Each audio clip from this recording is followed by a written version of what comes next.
हा कार्यक्रम करण्याची इच्छा माझ्या आई वडिलांना नव्हती, पण मी आणि माझ्या बहिणीने खूप आग्रह केला म्हणून हा कार्यक्रम सक्सेसफुल झाला आहे.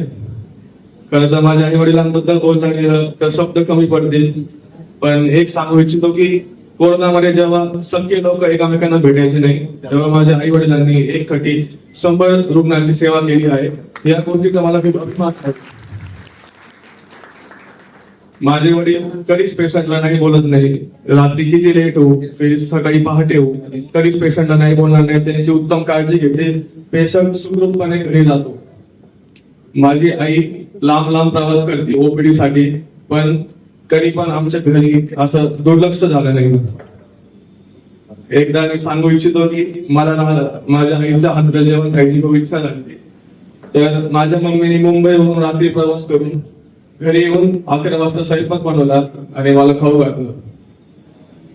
आता जास्त मला बोलायला सुचत नाही, पण एक सांगू इच्छितो की आतापर्यंत मला भांडे डॉक्टर यांचा मुलगा ओळखले जाते, पण भविष्यात मी आश्वासन देतो की माझ्या आई वडिलांना डॉक्टर अंकुर भांडे यांचे आई वडील ओळखले जातील. धन्यवाद.